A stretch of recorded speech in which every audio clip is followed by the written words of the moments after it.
Xo'p, assalomu alaykum. DTM 2019 ning birinchi mavzusining 48-savolida davom etamiz.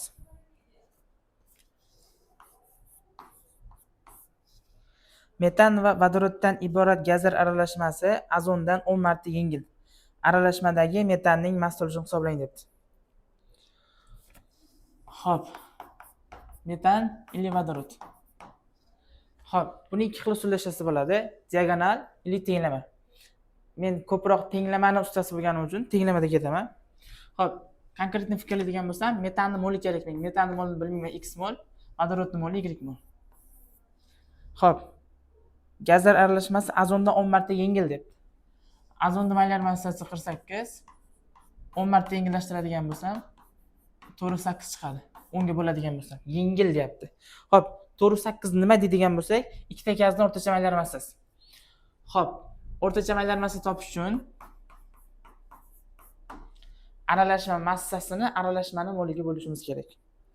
Xo'p, aralashmani massasi 16x plus 2y taqsim x plus y. Bu aralashmani massasi, bu aralashmani moli. Bo'ladigan bo'lsa 4.8. Bizdan so'ragan narsa aralashmadagi metanning massa ulushi. Metanning massa ulushi bo'lgani uchun metanning massasini umumiy massaga bo'lamiz. 16x plus 2y shu so'roq. Xo'p, shuni toping degan. Xo'p, endi nima qilamiz? Bu tenglamani ixchamlashtiramiz. 16x plus 2y barobar 4.8x plus 4.8y. Bu DTM savoli bo'lgani uchun qo'lda ayirib ko'rsataman osonligini. Xo'p, 4.8y katta, 2y kichkina. Bu yoqqa o'tadigan bo'lsa ishora minus bo'ladi. 4.8 dan 2 ni ayiradigan bo'lsam 2.8y. Xo'p, 4.8x kichkina, 16x katta. Bu yoqqa minus o'tadi. Ishorasi qarama-qarshi o'zgaradi. Xo'p, ayiradigan bo'lsam 16 dan 4.8 ni ayiraman. Virguldan keyin yoziladi. 0, bitta qarz olib beramiz. 10 dan 8 ayirsa 2, bir dilda. Bu yerda 5, 5 dan 4 kelsa 1. Bu 1 o'zi tushadi. 0. Demak, 11.2x. Y ni topadigan bo'lsam, bu ko'paytiruvda barobarni bu tarafga o'tadigan bo'lsa bo'lib o'tadi. Shunda 11.2x ni bo'lgan 2.8 ga degani. Xo'p, endi bo'lish o'rgataman. 11.2 ni bo'lamiz 2.8 ga.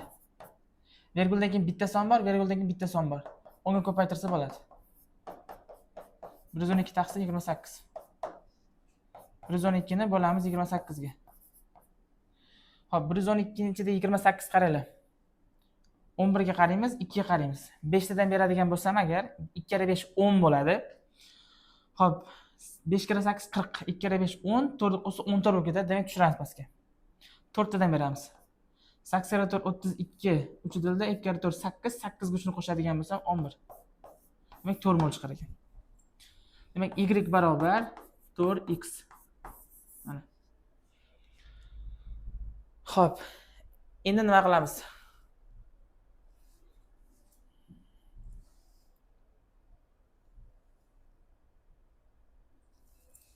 Mana bu tenglamani oldiga olib kelib qo'yamiz. Ya'ni o'rniga olib kelib qo'yamiz.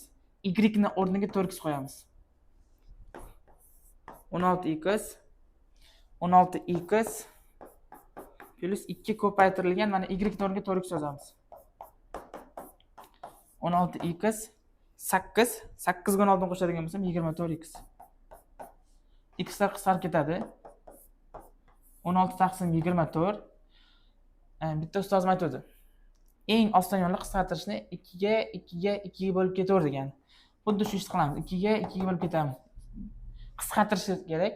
Qisqartirish degani surat bilan mahrajni bir xilsonga bo'lgin degan. 8 bu 12. Yana 2 ga bo'lamiz. Qisqarsa ketaveradi. 8 ni 2 bo'lsam 4, 12 ni 2 bo'lsam 6. Yana 2 ga bo'lamiz, yana 2 ga bo'lamiz. 2 taqsim 3.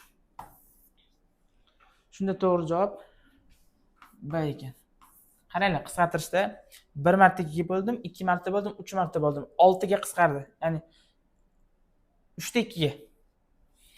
Bilmasalaring, ya'ni bitta songa konkretni qisqarishni bilmaganlaring uchun eng udobni yo'l, chalg'imaslik yo'li 2 ga 2 ga 2 ga bo'lib ketaverish.